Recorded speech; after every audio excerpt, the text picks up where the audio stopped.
Salut les Stratoniens, j'espère que vous allez tous super bien. On se retrouve aujourd'hui du coup pour une nouvelle vidéo. J'espère qu'elle vous plaira. Ça fait un petit temps que je parle de ce top, donc je pense qu'il a été trouvé. On verra c'est quoi la suite, etc. Par rapport au Bitcoin, par rapport aux cryptos. Beaucoup de choses à se dire. On va aller voir le BTC, l'Ether, le BNB comme d'hab. On va aussi aller voir donc toutes les apps que vous m'avez demandé, plus de 3 en plus. Petite journée rouge qui était largement attendue. Et puis, je vous laisse vous abonner à mon Twitter. Il y a pas mal de choses qui vont arriver, notamment des petits concours sympathiques et tout. Donc, ça peut être top pour vous. Et puis, je félicite aussi pour la team sur Bybit, team de traders. Du coup, on est 11, il me semble. Donc, super. Merci à beaucoup pour les gens qui participent. Et puis, n'hésitez pas à nous rejoindre si vous voulez toujours faire partie de la team. Sur ce, on est parti. On est parti pour le Bitcoin, on va un peu revenir dans l'ordre sur un petit peu tout ce qu'on a vu hier. On a vu qu'on avait fait un magnifique rebond qu'il y a eu sur les deux trendlines ici. Du coup, c'était les deux trendlines long terme qu'on avait eu. Magnifique rebond, on vient chercher pile poil la zone des 0,618. Du coup, on l'avait dit hier pour les gens qui s'en souviennent, on avait parlé de la zone des 49 250 pour les gens qui s'en souviennent bien évidemment. On était pile poil sur un top. Ensuite, on a traversé ce matin, on a tout défoncé. Moi, j'ai ouvert un short, j'aurais pas dû, bref. Là-haut, plutôt sympa. Et du coup, maintenant, on traverse par le bas. Quelles sont la suite? Est-ce qu'on va chuter plus bas? Ça, c'est une excellente question. Quels sont les points qu'on peut aller voir plus bas? Je voulais d'abord que vous compreniez comment une tendance baissière se confirme. En fait, ici, en faisant ce top, ici, on a validé un deuxième sommet moins haut que le premier ici. Donc, ça nous fait déjà deux sommets moins hauts. Et ensuite, il nous fallait un plus bas que celui-là. Et finalement, il a été fait. À voir si on ne va pas chercher encore plus bas, hein, ça ne m'étonnerait pas. Pour le moment, on peut le voir si on aligne juste ce trait ici. On peut voir qu'on est revenu magnifiquement faire un petit pullback sur ce M-top. À voir, on n'est pas à l'abri de pousser un peu plus haut. Je vais vous montrer sur deux autres charts. Sur celle-ci, on n'est pas à l'abri d'encore de pousser un petit peu plus haut. Pourquoi pas venir chercher la trendline, voire chercher celle-ci en haut pour encore piéger 2-3 personnes pour ensuite rechuter. Quels sont les prochains niveaux par rapport au Bitcoin? On a les 44 000 qui va être très pertinent parce que en fait les 44 000 ici on casserait en fait ces deux supports qui ont pour le moment été correctement maintenus. Ici on peut le voir, ça a été bien maintenu dans le passé. On est actuellement aussi sur cette EMA 200 ici en 2 heures. On peut voir comme elle a été super pertinente sur lequel ici on est venu se poser. On est venu se reposer ici. Et actuellement, on est de nouveau posé dessus, donc je trouvais ça vachement pertinent. À voir maintenant si on traverse et on ne changerait pas cette tendance. On a la zone, bien évidemment, donc la zone des 44 000 qu'il faudra à tout prix traverser si on veut le voir, le Bitcoin un petit peu plus bas. Ici aussi, on a cette charte, on a la zone des 41 000 qui serait aussi une excellente zone de support sur le haut de ce range. Et encore, du coup, moi je vais quand même regarder vraiment la zone des 0,618 qui est pour moi la zone la plus importante sur laquelle il faudra recharger si on y vient. C'est exactement la zone des 37 363, je vais arrondir à 37 400. C'est vraiment la zone clé, la zone des 0,618 et souvent j'ai du mal à y croire mais on y revient plus souvent qu'on le pense. Donc ça ne m'étonnerait pas qu'on revienne ici dessus pour le Bitcoin pour ensuite repartir de plus belle et aller chercher un nouvel ATH. Donc ça, pour le Bitcoin, plutôt pertinent, je trouve. Donc plusieurs niveaux ici à surveiller. On n'est pas on est clairement pas encore à l'abri de venir chercher un nouveau plus haut. À ne pas oublier, on n'est pas à l'abri de venir chercher la zone des 51 000 juste au-dessus pour ensuite rechuter. Sachant que ici, on est en train de faire une petite divergence haussière sur le cours en 2 heures. On peut voir ici qu'on a le cours qui descend et le RSI qui stagne, voire il monte. Et en fait, on n'est pas à l'abri de venir clairement encore chercher un coup si vraiment on rebondit vraiment sur la zone ici du RSI. Pour le moment, le RSI est en train de casser, mais je rappelle qu'on est en daily et du coup, la bougie daily se ferme à 2 h du matin. Donc il y a encore le temps, si on rebondit, pourquoi pas clôturer au-dessus de cette zone. Mais on aura déjà clôturé sous la zone ici des 58 qui nous indiquerait ici cette grosse divergence et qui nous a confirmé en fait cette divergence baissière entre ces deux sommets là. Est-ce que maintenant on va confirmer avec ce troisième sommet là, ce qui pourrait être pas mal pour cette future baisse. Donc pour le moment, patience et je vois clairement une baisse arriver pour la suite du BTC, surtout que ici même en 4 heures on a fait que des bougies vertes, pas une seule bougie rouge. Je voulais aussi vous montrer qu'il y a quand même un petit peu de manipulation dans l'air, on peut bien le voir là. Avant qu'on fasse quoi que n'importe quel mouvement, on est venu chercher bien en bas ici, on est venu chercher tous les stops, juste voir si on est venu, voilà, on est venu chercher même les stops qu'il y avait là en dessous, donc c'est juste parfait. Liquidation des stops, on aurait pu imaginer que ça reparte par le haut, c'est exactement fait, on est reparti par le haut, on a liquidé les stops en haut, on a fait un petit M-top, pile poil sur ces anciens plus bas, et ensuite on continue à descendre. À voir comment ça va se continuer ici, mais pour le moment, c'est plutôt mauvais signe. Ensuite, on va aller voir du coup l'Ether. Je voulais aussi vous parler, donc il y a une petite crypto-monnaie, je pense qu'il faudrait surveiller, et on va aussi parler de IMO juste après.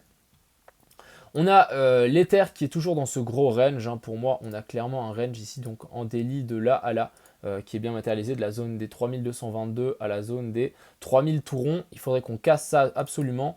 Et si on regarde le RSI, bon, finalement, on a cassé ici, donc qui nous confirme, si je dis pas de bêtises, non, on n'a pas de divergence. On a une petite, mais pas tant que ça. Bref, ça nous confirme ce M-top qui n'est pas encore confirmé ici sur l'Ether, donc ça pourrait peut-être être prémonitoire.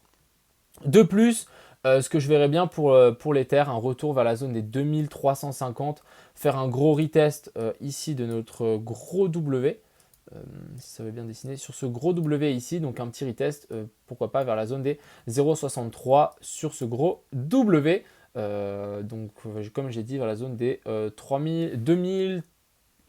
2350, on a aussi la zone 0,382 un petit peu plus haut, et ici aussi petit aller-retour vers la zone des 0,5 à surveiller.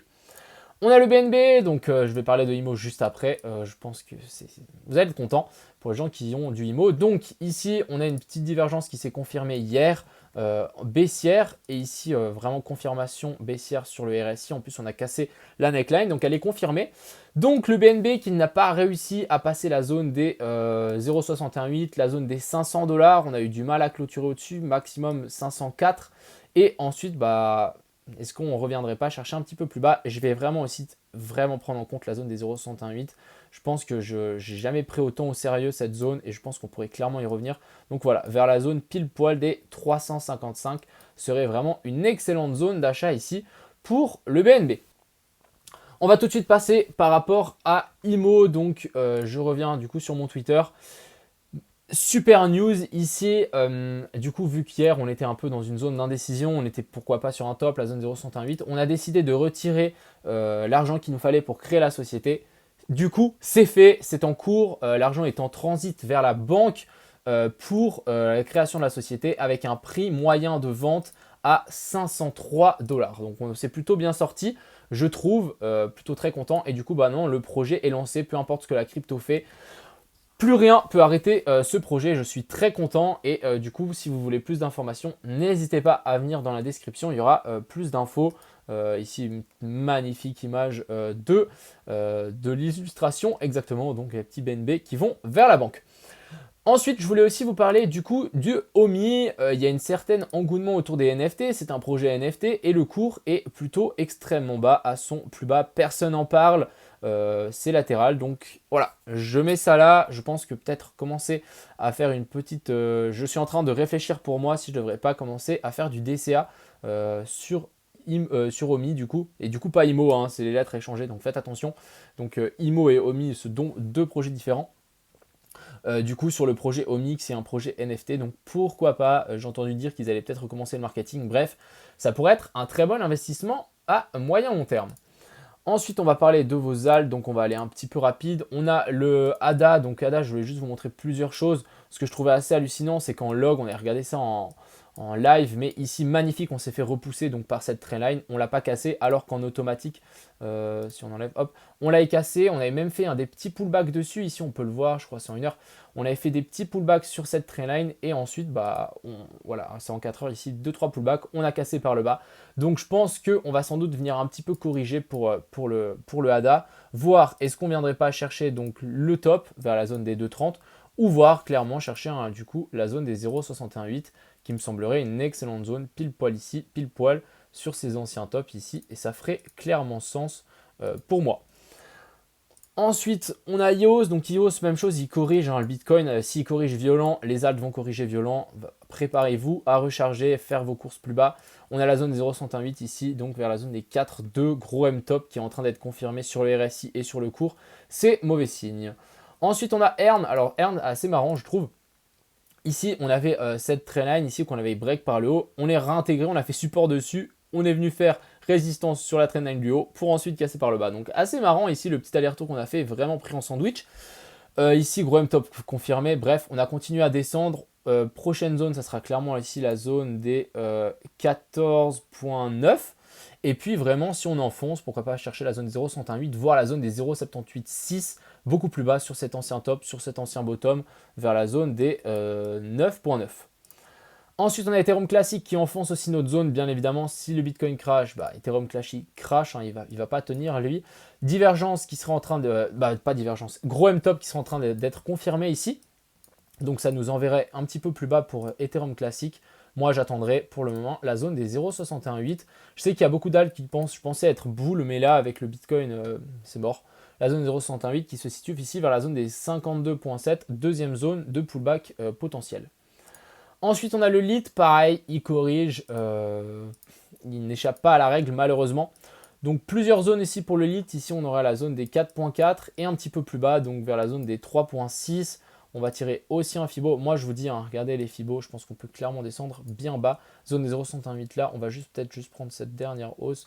Voilà, zone 0,108 par ici qui me semblerait un petit peu mieux vers la zone des 3,60. Ensuite on a Luna. Du coup qui nous enfonce ces deux trendlines, ça m'étonne pas du tout, le BTC c'est lui le roi. On a cette divergence qui a été confirmée sur le cours et sur le RSI, ici ça m'étonne pas du tout, on peut le voir, hop on va tirer un petit trait, donc ici et ici, donc bien confirmé, on a cassé par le bas. Et du coup, maintenant, moi, je m'attends sur des prix beaucoup plus bas, faire les courses. Bon, c'est les soldes, les amis. Donc, pourquoi pas retour vers la zone ici des 15 $ pour le Luna, donc un moins 50%. Moi, j'attends vraiment entre un moins 40, moins 50% sur la plupart des alts. Donc, préparez-vous mentalement. Ensuite, on a du coup le Shiba qui rechute. Pour le moment, il n'était pas sorti de son range ici. On est arrivé sur le haut du range et pour le moment on rechute par le bas du range, donc à voir si vraiment on rechute directement. Mais si on revient là, vous savez ce qu'il vous reste à faire, en tout cas moi je sais ce que je vais faire. Ensuite on a le SNX, pareil, malheureusement le SNX il n'échappe pas à la règle du Bitcoin. Quelqu'un m'a dit aujourd'hui, ouais j'ai perdu de l'argent à cause de toi, j'ai acheté du SNX, j'ai revendu quand ça a baissé. Bah ouais, ça c'est clair et net, et non, c'est pas à cause de moi. Moi, je dis juste ce que j'achète, ce que je vends. Donc, c'est à toi de prendre tes responsabilités, mon cher. Moi, j'avais vu une bonne opportunité qui ne s'est pas confirmée, malheureusement. Du coup, on a chuté, on est sur le bas de ce canal. Les gens qui ont commencé à acheter en DCA, pourquoi pas continuer largement, ça serait super de continuer à faire du DCA. Et pour moi, le potentiel de SNX ne change pas, il sera parabolique un jour ou l'autre. On a la zone des 0,68 par rapport à cette dernière petite montée par là, vers la zone des 10 $, voire même un petit peu plus bas, voire ici, vers la zone des 9 $. Ensuite, on a SRM qui est en train de faire support sur la zone des 0,38,2. À voir si on va vraiment lâcher cette zone. Si on lâche, c'est expédition directement la zone des 4,67 par la zone des 0,68. Ensuite, on a SXP. Donc SXP, la zone des 0,168, les gars, c'est la zone d'or, c'est la zone clé, elle est magique. Le BNB se fait repousser. Ici, 0,618.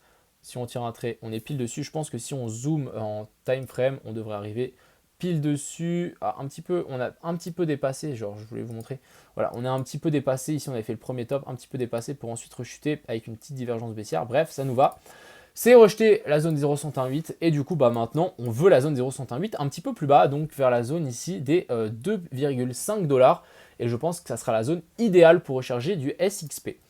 Ensuite on a TLM qui se reprend à moins 12%, c'est un dinguerie le TLM, il pump, il se fait repousser, donc pour le moment gros range, il n'a pas changé entre ce top ici, la zone des 0,37 et ce bottom, la zone des 0,25, je pense qu'on va venir retaper, voir est-ce qu'on va venir corriger un petit peu plus bas. Telle est la question. Le TLM, je n'y toucherai pas. C'est vraiment du pump and dump en ce moment. C'est trop complexe. La zone 0,108, elle est ici. Pourquoi pas, ça collerait avec ce bottom ici, avec ce petit W qu'on a eu là. La zone des 0,19.6. Ensuite, on a UTK. Alors, UTK qui nous fait un magnifique pump, une bougie démoniaque. Ensuite, on corrige.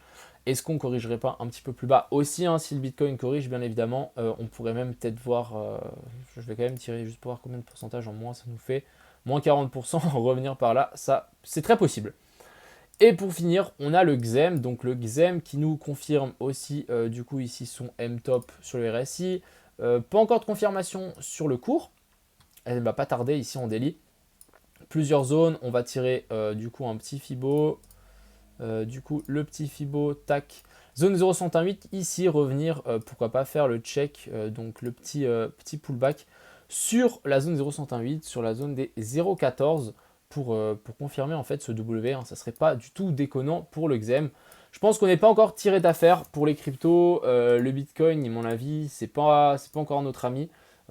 Ça ne change rien au bull run pour le moment. Si vraiment on commence à enfoncer des niveaux très importants, genre la zone des 38 000, 36 000, 34 000, là je vais commencer à me poser peut-être des questions. Pour le moment, je reste clairement bullish, mais je reste vraiment dans cette optique ici de nous faire, pourquoi pas, une grosse tas séance, un gros W, un retour sur ces zones ici, ça serait pas du tout déconnant. Je suis très content de mes dernières analyses.